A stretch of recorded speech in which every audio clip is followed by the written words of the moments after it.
Hello വീട്ടമ്മാസ്, ഇന്ന് ഞാൻ വന്നിരിക്കുന്ന ഒരു ബേക്കറി പലഹാരത്തിൻ്റെ റെസിപ്പി ആയിട്ടാണ്. മടക്ക് അല്ലെങ്കിൽ മടക്കുസാൻ എന്ന് പറയട്ടെ ഇതിന്. നല്ല ടേസ്റ്റി ആയിട്ട് നമുക്ക് വീട്ടിൽ തന്നെ ഉണ്ടാക്കിയെടുക്കാൻ പറ്റും. അപ്പോൾ എങ്ങനെ ഉണ്ടാക്കണമെന്ന് നോക്കാം. ഇന്ന് ഞാനൊരു 4 മണി പലഹാരം ഉണ്ടാക്കാൻ ആയിട്ടാണ് വന്നിരിക്കുന്നത്. അതിനായിട്ട് മടക്കാണ് ഉണ്ടാക്കുന്നത്. മടക്കെന്ന് പറയും, മടക്കുസാൻ എന്ന് പറയും. അത് നമുക്ക് ഉണ്ടാക്കാം. അതിന് വേണ്ടിയിട്ട് മൈദ എടുക്കാം. ഇതിനായിട്ട് ഇതിനൊരു പാത്രം മൈദ ഇട്ട് കൊടുക്കാം. ഇതിലേക്ക് കുറച്ച് ഉപ്പ് ചേർത്ത് കൊടുക്കാം.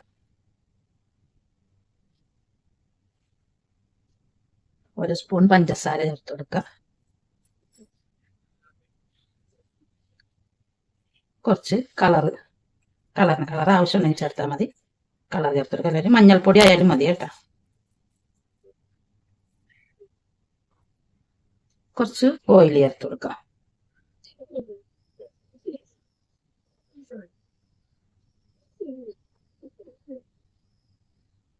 3 സ്പൂൺ ഓയിൽ ചേർത്തിട്ടുണ്ട്. നമുക്കിതൊന്ന് കുഴച്ചെടുക്കാം. ആദ്യം ഇപ്പോൾ പൊടികളെല്ലാം ഒന്ന് നല്ലപോലെ മിക്സ് ചെയ്യാം.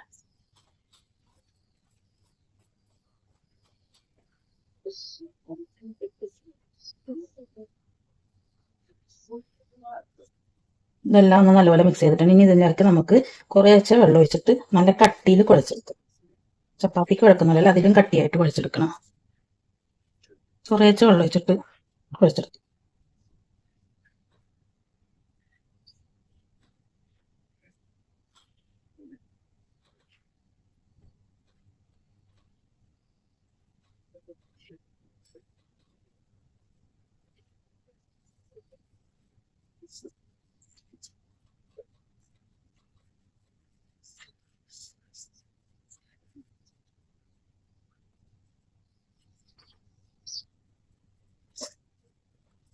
ഇതേപോലെ നല്ല കട്ടിക്ക് കുഴച്ചെടുക്കണം.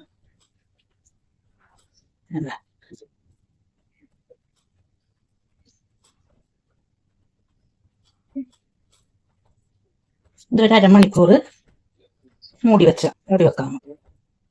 അരമണിക്കൂർ കഴിഞ്ഞിട്ട് ഇത് എടുക്കുമ്പോൾ നല്ല സോഫ്റ്റ് ആയിട്ടിരിക്കും. അതിനാണ് അരമണിക്കൂർ മൂടി വെക്കുന്നത്.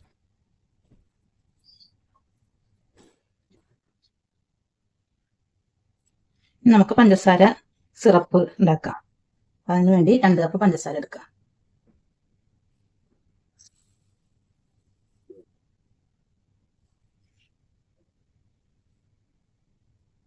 വേണ്ട, 1.5 കപ്പ് പഞ്ചസാര എടുക്കാം.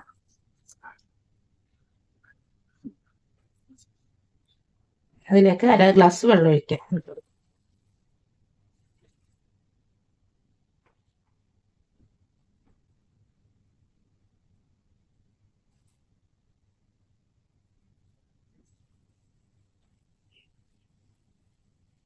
ഇനി തിളപ്പത്ത് വെച്ച് നല്ലപോലെ തിളപ്പിച്ചെടുക്കാം.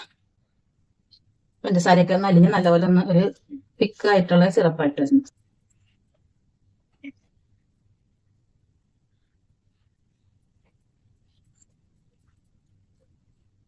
ഇടക്കൊന്ന് ഇളക്കി കൊടുക്കാം, അല്ലെങ്കിൽ ഇങ്ങനെ അടിയിൽ ഇങ്ങനെ കട്ട പിടിച്ചിരിക്കും പഞ്ചസാര. ഒന്ന് ഇങ്ങനെ ഇളക്കി കൊടുക്കാം.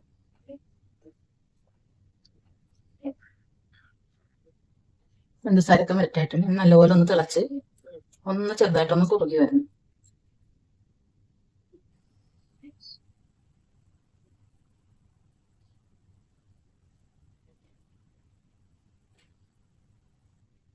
പഞ്ചസാരയൊക്കെ ഇപ്പൊ അവിടെ നല്ലപോലെ ഉരുകി നല്ല തിക്കായിട്ടുണ്ട്. ഇനി നമുക്ക് തീ ഓഫ് ചെയ്യാം. ഇത് തണുക്കാനായിട്ട് വെക്കാം. ഇപ്പൊ കുഴച്ച് വെച്ചിരിക്കുന്ന പൊടി ഇപ്പൊ ഒരു സോഫ്റ്റ് ആയിട്ടിട്ട് നല്ലപോലെ ഒന്ന് കുഴച്ചെടുക്കല്ലേ.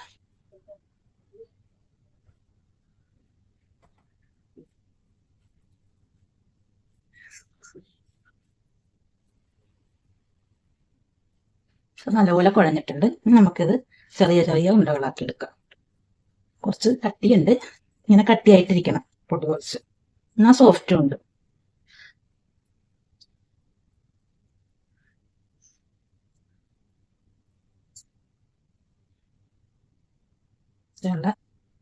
ഉണ്ടകളാക്കി എടുക്കാം.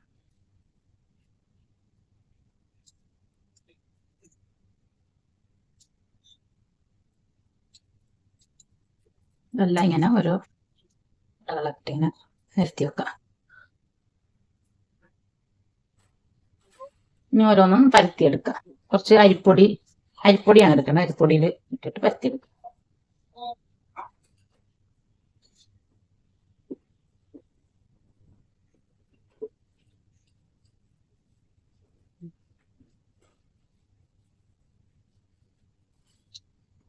ഇതേപോലെ ഇങ്ങനെ എല്ലാം പരത്തിയെടുക്കുക. അരിപ്പൊടി ഇട്ടിട്ട് വേണം പരത്തിയെടുക്കാനായിട്ട്. ഇപ്പൊ നല്ല ക്രിസ്പി ആയിട്ടുണ്ടാവുള്ളൂ.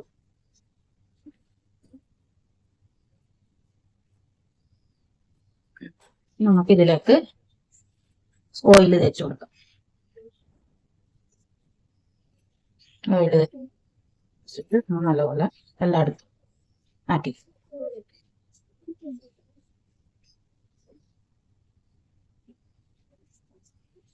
അതിന്റെ മുകളിൽ കുറച്ച് അരിപ്പൊടി വിതറി. അതിന്റെ മുകളിൽ വേറൊന്ന് വെച്ച് കൊടുക്കാം.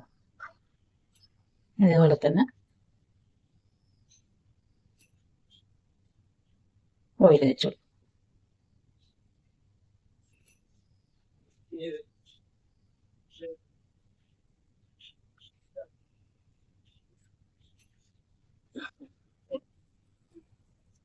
ഇതിപ്പോ ഒരു 6 ലെയർ ആയിട്ടുണ്ട്. ഏറ്റവും മുകളിൽ ഓയിൽ തേക്കണ്ടാണ്. ഇത് നമുക്ക് നല്ലപോലെ ഒന്ന് പരത്തി കൊടുക്കാം. ചരിപ്പൊടി വെതറിയിട്ടുണ്ട്. അതൊക്കെ ഒരുപാട് അമർത്തണ്ട. പതുക്കെ ഒന്ന് അമർത്തി ഒന്ന് നല്ലപോലെ പരത്തി കൊടുക്കാം.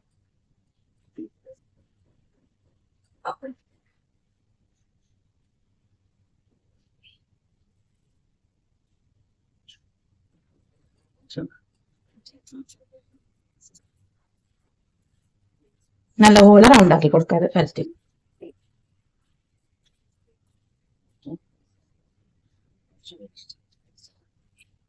ഇതിലേക്ക് നമുക്ക് എണ്ണ തൂത്ത് കൊടുക്കാം. നേരത്തെ പോലെ തന്നെ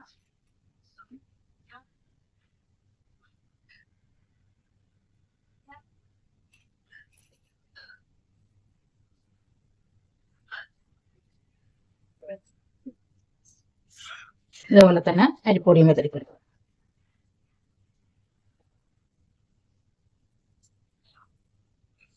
മടക്കാം.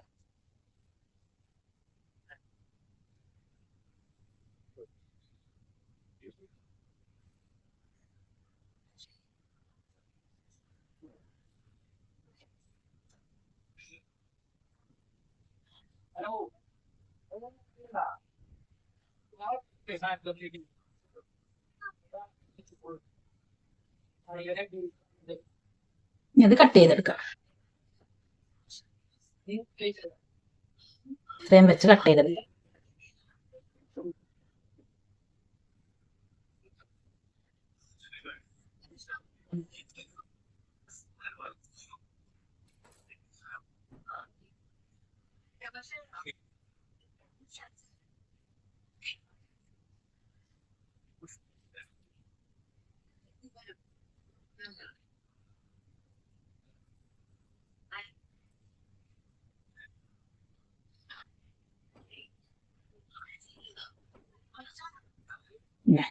ഒരു രീതിയിൽ പരത്തി വെക്കാം. അതേപോലെ തന്നെ അടുത്തുള്ളൂ.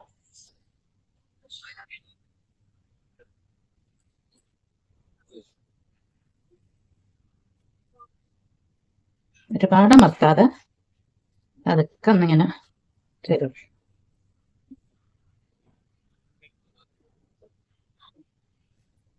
എല്ലാം പരത്തി വെച്ചിട്ടുണ്ട്. ഇനി നമുക്കിത് പൊരിച്ചെടുക്കാം. എണ്ണ നല്ലപോലെ ചൂടായിട്ടുണ്ട്.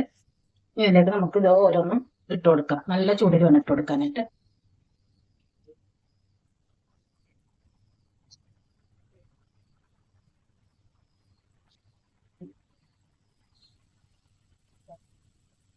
മറിച്ചിട്ട് കൊടുക്കാം.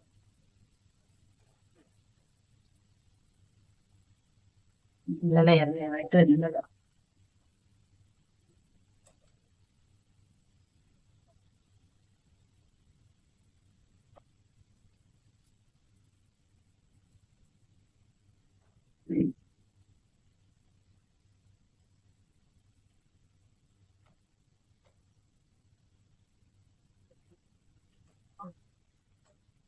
ഇതിപ്പോൾ നല്ലപോലെ ഒരു മഞ്ഞ കളറിനുള്ള ഒരു ബ്രൗൺ ഷെയ്ഡായിട്ടുണ്ട്.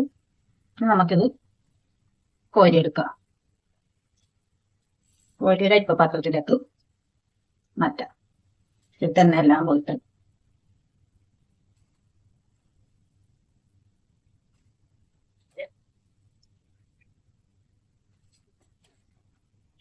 ഇതേപോലെ ബാക്കിയുള്ളതും പൊരിച്ചു കൊടുക്കണം. ഇപ്പം ഇതെല്ലാം പൊരിച്ചു കോരിയിട്ടുണ്ട്. നല്ല ക്രിസ്പി ആയിട്ടുള്ള നല്ല ക്രിസ്പി ആയിട്ടിരിക്കുന്നുണ്ട്. ഇനി നമുക്ക് പഞ്ചസാര സിറപ്പിലിട്ടിട്ട് മുക്കിയെടുക്കാം. ഓരോന്ന് നമുക്ക് പഞ്ചസാര സിറപ്പിലേക്ക് ഇട്ട് കൊടുക്കാം.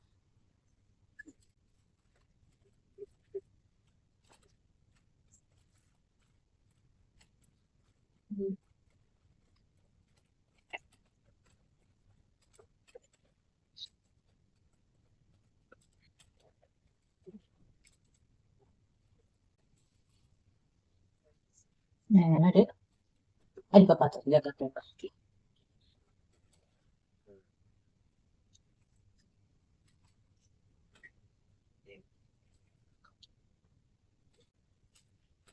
ഇതേപോലെ ബാക്കിയുള്ളത് ചെയ്തു.